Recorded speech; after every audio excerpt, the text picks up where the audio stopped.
Aujourd'hui, on parle enfin des meufs dans Demon Slayer. C'est quand même un de mes mangas préférés, j'attendais tout ce temps, je trépignais d'impatience de vous en parler. Les meufs dans Demon Slayer, elles ont une place qui est quand même assez importante par rapport aux personnages masculins. Après, il n'y a pas énormément de meufs dans Demon Slayer.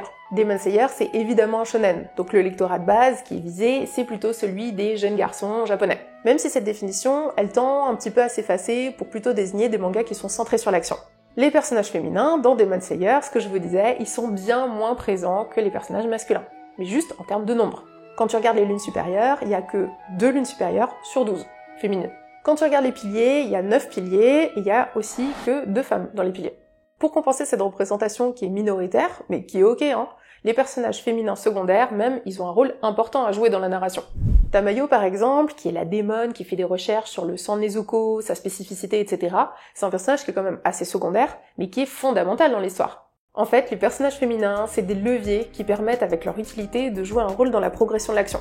On est sur la vision classique de la meuf qui va être utile au groupe. Rien que Muzan, il kiffe ces 2 meufs, ces 2 lunes supérieures féminines, c'est ses préférées. Tout simplement parce qu'elles lui sont utiles. Daki, il la surkiffe parce qu'elle lui rapporte plein de thunes. Pratique. Ou Nakime, qui elle a un pouvoir mais incroyablement fort, très puissant. Elle est très précieuse à ses yeux. D'ailleurs en parlant d'œil, elle a un pouvoir qui est quand même assez cheat de pouvoir aller espionner tout le monde. Elle lui crée aussi son cocon, son château dans lequel il peut faire tous ses plans. Sans elle, il a pas d'endroit safe. J'aime beaucoup le fait que Daki, comme Nakime, c'est des meufs qui sont dans la représentation, c'est des artistes. Nakime qui est joueuse de biwa, qu'on voit au début uniquement en tant que joueuse de biwa sans connaître son pouvoir. Ou Daki aussi, qui est une Oiran, qu'on découvre d'abord en tant qu'Oiran, avant de vraiment connaître toutes ses capacités au fur et à mesure. Sinon, Nezuko, elle a aussi une utilité pour Muzan. Tout l'enjeu se construit autour d'elle, de ses capacités, de ce qu'elle peut lui apporter, mais au final, elle est assez passive quand même, parce qu'elle est très importante, elle est même exceptionnellement fondamentale, mais elle parle pas, elle est pas vraiment décisionnaire de ce qui lui arrive, elle a presque pas de volonté propre, elle est ballottée dans sa boîte par son frère, on la sort un peu comme un joker magique quand on en a besoin, mais elle vient quand même parfaitement compléter le duo avec Tanjiro son frère. Moi je vois ça vraiment plus comme un duo de héros.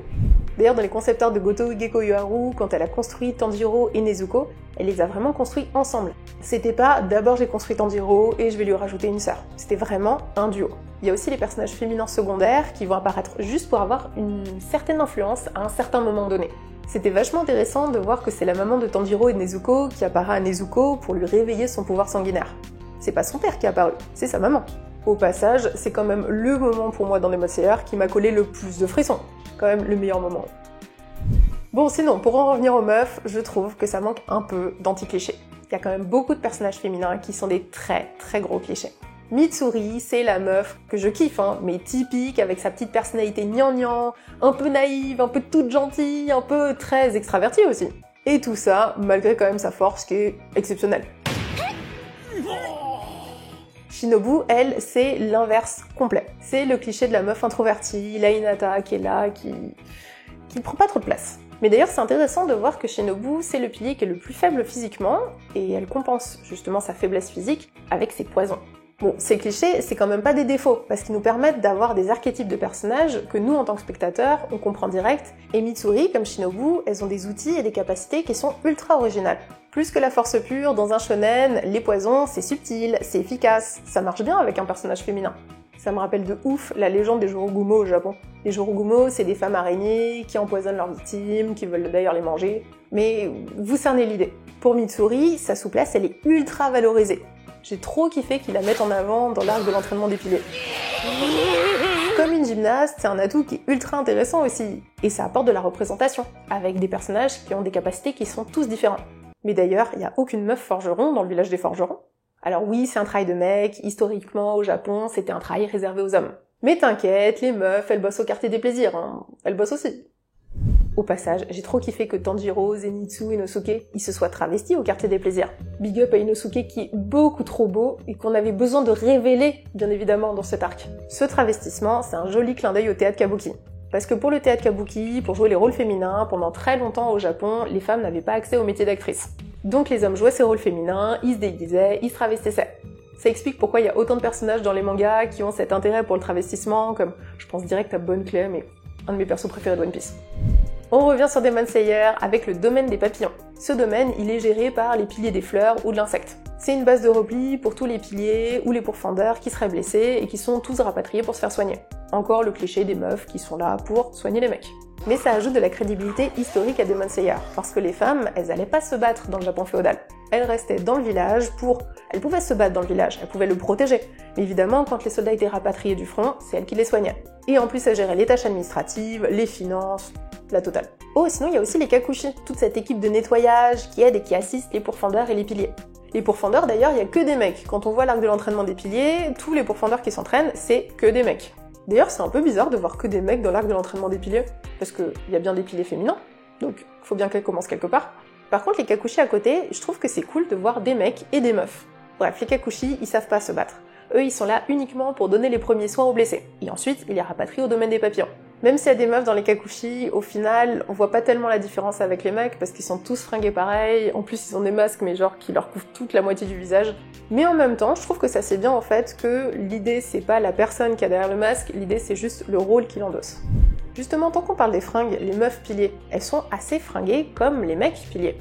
L'uniforme des piliers, l'uniforme des pourfendeurs, c'est typique le Gakuran, l'uniforme du lycéen et du collégien japonais, histoire qu'il puisse bien se dire que lui aussi il peut devenir un jour pourfendeur. À la base, ça vient des uniformes militaires de l'armée de Prusse, donc ça marche hyper bien avec une fiction qui est tournée autour de la guerre, avec des démons. Mais au Japon, les uniformes pour les collégiens et les collégiennes, et les lycéens et les lycéennes, ils sont pas du tout pareils. Les mecs, ils ont justement le Gakuran, et les filles, elles ont le Sailor Fuku. Ça, c'est le côté un peu vieille école du Japon, parce que ça a tendance un petit peu à changer. Mais ce qui est souvent mis en avant dans les shonen, c'est vraiment les mecs, ils ont un Gakuran, et pour le lectorat féminin, c'est plutôt des Sailor Fuku qui sont donnés aux jeunes filles. J'aime bien que Koto Gekoyoharu, elle ait pas voulu mettre un Sailor Fuku à Shinobu et à Mitsuri. Elle a vraiment mis les mecs et les meufs sur un pied d'égalité, avec le haut en mode veste de Gakuran, et en bas une jupe pour les meufs, et un pantalon Hakama, donc un pantalon de samouraï pour les mecs. Même si, évidemment, il y a le petit fameux fanservice de Mitsuri avec son giga décolleté. Évidemment, on pouvait pas ne pas en parler. C'est expliqué dans l'histoire que déjà c'est un mec qui lui a créé, et que Mitsuri, elle est naïve, elle est gentille, donc on lui a donné, elle a mis, elle s'est pas posé de questions. Alors que Shinobu, Kanae, elles sont pas naïves, hein. Elles ont tout brûlé. On pourrait croire que je prends ça comme un fait qui rajoute au cliché des meufs qui sont hyper sexualisées dans les mangas. Alors que je prends ça plutôt comme une façon de critiquer justement le fanservice et la sexualisation des meufs, à outrance. Et c'est drôle quand même d'avoir un retour direct des personnages dans l'œuvre qui brisent le quatrième mur et qui disent eux-mêmes que waouh, c'est abusé quand même ce décolleté. Mais pas pour Mitsuri. De toute façon, elle s'en fout, elle peut être en giga décolleté, elle éclate tout le monde. Goto Gekoyoharu, c'est quand même une autrice, c'est une femme, qui est dans un milieu éditorial qui est plutôt masculin, surtout sur le shonen. Elle aurait pu mettre en scène différemment le fanservice, mais je trouve personnellement qu'il est assez dosé dans Demon Slayer. Ce fanservice, il est pas gratuit, il est toujours expliqué. Même Mitsuri s'est expliqué pourquoi elle a ce giga décolleté, c'est que c'est un mec qui lui a donné. À titre personnel, un chara-design fanservice, ça me dérange pas du tout, juste il faut qu'il soit expliqué dans l'histoire. C'est une fiction, c'est une histoire, on cherche pas la réalité.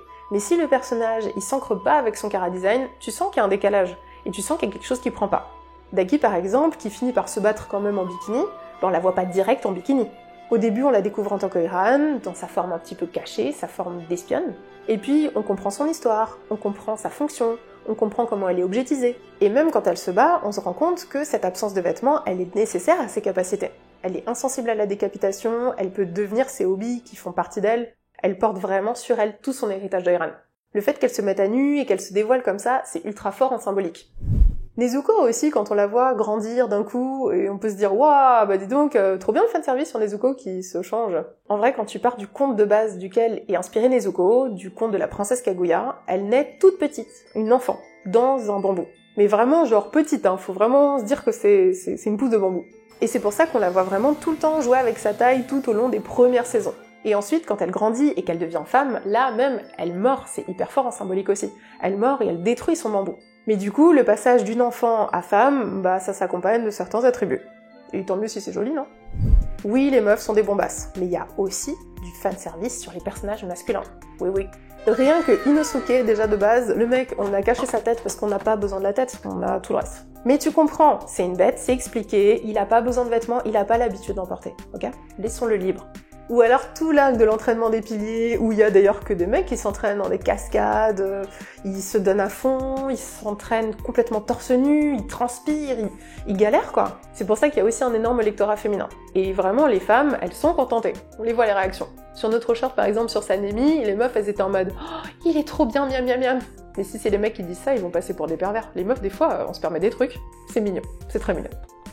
Ce qui est assez fort avec Demon Slayer, c'est que Goto Gekoyoharu, l'autrice, elle a réussi mais une pirouette incroyable en fanservice. Et pas qu'en fanservice, aussi en représentation tout court pour les personnages. On a ce lectorat de base shonen qui est visé, ce lectorat plutôt masculin. Mais il y a aussi suffisamment de personnages féminins qui complètent très bien ces personnages masculins, autant au niveau des chara-design, mais aussi justement avec tout le côté fanservice. Je pense que le duo de base Nezuko-Tanjiro aide énormément à ça. Si on avait eu uniquement Tanjiro, il aurait manqué quelque chose. Bon, maintenant que j'ai fait tout mon déroulé, que je vous ai donné mon avis, ma vision de Demon Slayer et de la place des meufs, et même aussi en partie la place des mecs et du fanservice autour d'eux, j'aimerais bien connaître votre avis, ce que vous en pensez, est-ce que vous pensez que c'est dosé, est-ce qu'il y a des trucs qui sont abusés, ou est-ce que ça pourrait pousser plus loin. En attendant, ça reste toujours un de mes top mangas favoris, et j'ai trop hâte de voir la suite animée.